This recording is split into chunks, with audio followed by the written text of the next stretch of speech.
Welcome back to Radical and Relevant, where we are exploring the genius of the gospel. Today's gospel is from John chapter 6, verses 1 through 15. It's one of these experiences where Jesus feeds thousands of people. So as we go into this, maybe to be mindful of how do you need God to feed you today? And then let's be looking for that word, that phrase, that idea to anchor your day in the gospel. After this, Jesus went to the other side of the Sea of Galilee, which is the Sea of Tiberias, and a multitude followed him because they saw the signs which he did on those who were diseased. Jesus went up into the hills, and there he sat down with his disciples. Now the Passover, the feast of the Jews, was at hand. Lifting up his eyes, and seeing that a multitude was coming to him, Jesus said to Philip, "How are we to buy bread so that these people may eat?" This he said to test him, for he himself knew what he would do. Philip answered him, 200 denarii would not buy enough bread for each of them to get a little. One of his disciples, Andrew, Simon Peter's brother, said to him, "There is a lad here who has 5 barley loaves and 2 fish.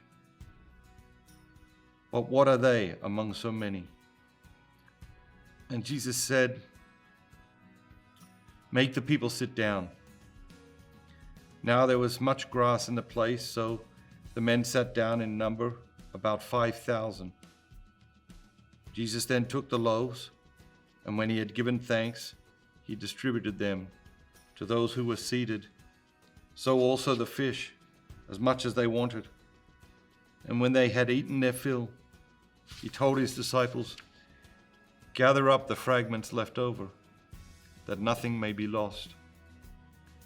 So they gathered them up, 12 baskets of fragments from the 5 barley loaves left by those who had eaten.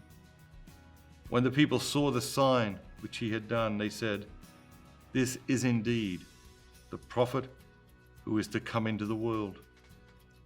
Perceiving then that they were about to come and take him by force to make him king, Jesus withdrew again to the hills by himself.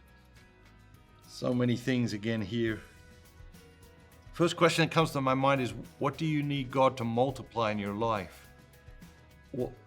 What is it in your life that you think you have too little of, or not enough of, that you need God to multiply in your life? And have you brought the little to him and asked him to multiply it?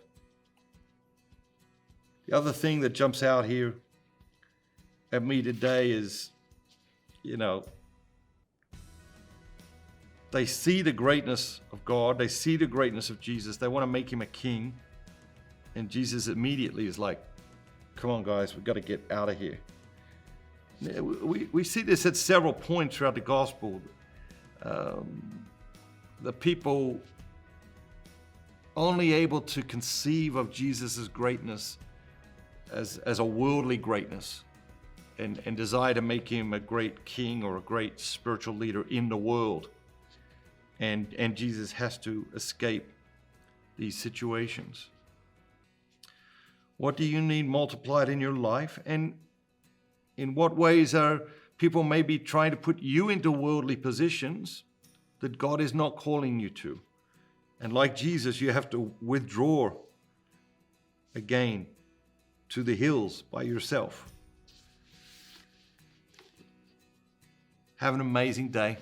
Remember, don't just be yourself. Be the very best version of yourself, all that God created you to be.